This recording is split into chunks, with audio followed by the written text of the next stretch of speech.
it is you're watching me from. Welcome to Moments with Asake. So, moving on, special thanks to every member of Fun Paradise International Club, and most especially the pioneer and the founder. I appreciate each and every one of you. So we are going to be talking about the basic challenges that immigrants face in Canada. Now, this topic is just for us to be able to understand that, it's not always rosy on that side of the world, and usually specifically for immigrants, I mean, and also for people who are planning to migrate, to have an understanding, a little sneak peek of the challenges that they might have to face.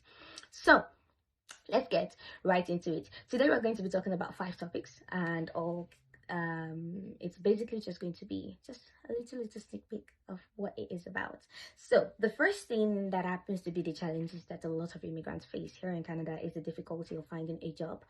Now, that may sound odd, because for a lot of people they believe that there's jobs in Canada and everything.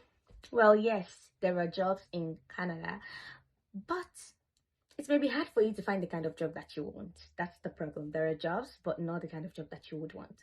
And also, like, even if you go to school and earn a degree in administration and all this, it can be hard for you to get the kind of job that actually suits you, because you probably don't have an experience. And a lot of the jobs here in Canada require a high level of experience. I don't know where they want you to get that experience from, but they do tell you to have experience. I've seen job posts that are, requesting for you to have 5 years of experience in that field, even if it is accounting. Can you imagine? You can go to school, graduate as an accountant, and you have to have 5 years of experience to get a job somewhere.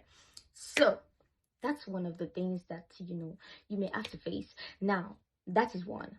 Two, it's because of the fact that there are 2 languages mainly spoken in Canada, which is French and English. Now, if you happen to find yourself in this part of the country, in Quebec, this province, it may be hard for you to get a job. Why? If you don't speak French. Because now even the government is trying to make sure that if you can't speak French, you don't get a job at all. So they are making sure that every job post or every company that needs a job requires you to speak French. Even if they don't want it, they have to require for it. So moving on, that's one. So number 2, we're talking about the language barrier. So that is one of the reasons. Language barrier, because French and English is mainly spoken. Now, that's not the only thing. This is one of the most diverse, this is one of the countries that has the most diverse group of people. There are Filipinos, a lot of people. Sometimes I say like 90% of people in Canada are immigrants, 10% are the Canadians. I say that because it is so obvious, because everywhere you go, you see Indians, Filipinos, Pakistanis, Nigerians, Ghanaians. There's so many people from different parts of the world here. And so now, some of those people can speak English, but quite a lot of them can also not, which can make it very hard. So a lot of people speak French, especially in Quebec zone. But for other provinces, of course, they speak English, but here it can be harder. So that's one of the reasons why it makes it hard for you to get a job, and also for you to communicate with people in the community. So the third one that I'm going to be touching is finding affordable housing in Canada. Yes, it can be quite a tussle, because at least you have to have a budget of about $1,000 for you to get a space of your own.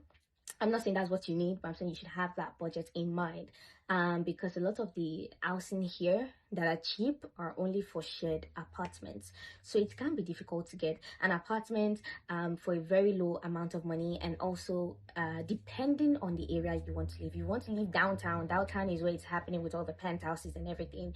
So it can be a tussle. So I'm going to touch the last one. The last one that I'm going to be touching is the difficulties of obtaining a Canadian driver's license and car insurance. Trust me, it's hard. Specifically for Quebec zone, you will have to go for driving school, like driving lessons and all these things, for about a year for you to get a driver's license.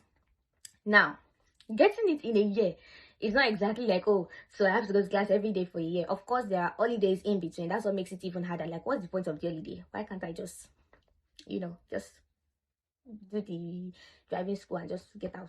But it's quite impossible. So you have to follow the laws, the rules, and the guidelines. The laws here, I don't want to say the word, but it can be hard. So actually, I'm in the process of getting my driver's license. I missed one driving class lesson and I'm stuck. I'm still waiting for what my teacher is gonna do. I don't know what's gonna happen. Maybe I have to start all over again. Anything can happen. So basically, don't miss your class.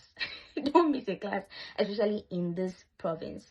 So we have come to the end of today's topic. I want to thank everyone for watching. Special thanks to every member, again, every member of Fun Paradise International Club. I appreciate each and every one of you. And if you have any questions after watching this video,